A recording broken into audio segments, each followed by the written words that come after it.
Just reading the script. Climate crisis, existential threat, ambitious plan. You hear those phrases a lot, and you'll notice that they are all suspiciously non-precise. So what do they mean for you? Well, they mean higher energy prices for starters. Gas is already up, in case you haven't noticed. Electricity will follow.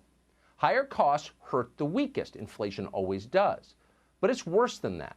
Green energy inevitably means blackouts.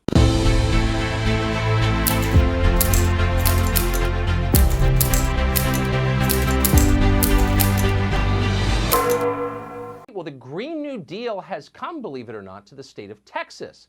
And we're here with the report. How's it working out so far? Well, the good news is all that alternative energy seems to have had a remarkable effect on the climate, as intended. Last night, parts of Texas got to temperatures that we see in Alaska. In fact, they were the same as they were in Alaska. So global warming is no longer a pressing concern in Houston. We've solved that problem. The bad news is they don't have electricity. The windmills froze, so the power grid failed. Millions of Texans woke up to boil their water because with no electricity, it couldn't be purified.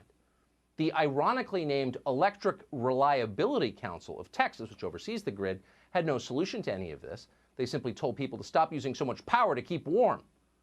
So in Houston, hundreds of shivering Texans headed to the Civic Center like refugees to keep from freezing to death. Some people in Texas almost certainly did freeze to death today. That's what happens when it gets that cold. Later this week, we'll learn just how many more as they tried to keep warm with jury-rigged heaters and barbecues and car exhaust. That happens every time. When the power goes out, even advanced societies become primitive and dangerous. Well, the worst is not behind us. In fact, tonight, probably around 8 o'clock Texas time, Central Time, is when we're really going to see the worst of it.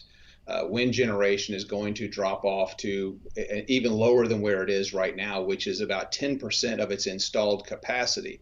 That is more than what our regulators have predicted would be available. But tonight, about 8 p.m., you'll see wind almost completely drop off. And you'll see solar out of the question whatsoever. So our unreliables will quit contributing to the grid, where our reliables will have to pick up our natural gas, our coal, and our nuclear. And we are facing severe shortages of natural gas as more and more people are using that to heat their homes at this point in time, in hospitals and schools, which most are closed today. And I'm getting alerts that both of our boys' schools will be closed tomorrow as well. But the incredible demand increasing for natural gas, and so you might have some issues where the natural gas electric generation drops off as well. Running out of energy in Texas is like starving to death at the grocery store. You can only do it on purpose, and Texas did.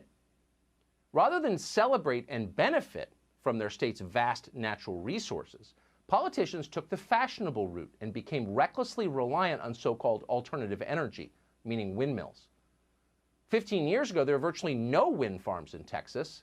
Last year, roughly a quarter of all electricity generated in the state came from wind. Local politicians were pleased by this. They bragged about it like there was something virtuous about destroying the landscape and degrading the power grid. Just last week, Governor Greg Abbott proudly accepted something called the Wind Leadership Award, given with gratitude by a company getting rich from green energy. So it was all working great until the day it got cold outside. The windmills failed, like the silly fashion accessories they are, and people in Texas died. And you look over the last 4 years in our reliable electric generation, we've lost over 4,000 megawatts of reliable, but the unreliables have grown significantly, over 20,000 megawatts of unreliables, but they're barely contributing to the grid right now. So what does this mean in simple terms, reliables, unreliables? What do you mean?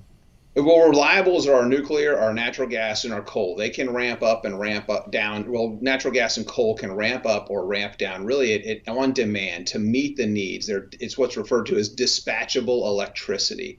Our unreliables, they produce electricity when the wind is blowing or the sun is shining.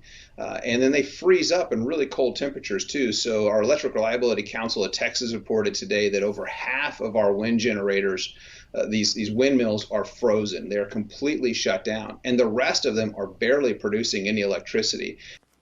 Wind farms are one of those ideas you can only support if you don't know too much about them.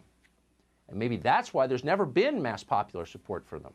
No large group of citizens has ever demanded that some Goldman Sachs-backed company destroy the natural environment with Chinese-made windmills that don't work when it's cold out. Wait, more expensive and much less reliable? Ugly, inefficient, and made by people who hate us, and we can kill endangered species? I'd like some of that. In fact, make it a double. No one anywhere has ever said that, but it doesn't matter because green energy is the ultimate inside game. A tiny number of people profit from it, from government subsidies and regulated prices. Everyone else gets a moral lecture about climate change.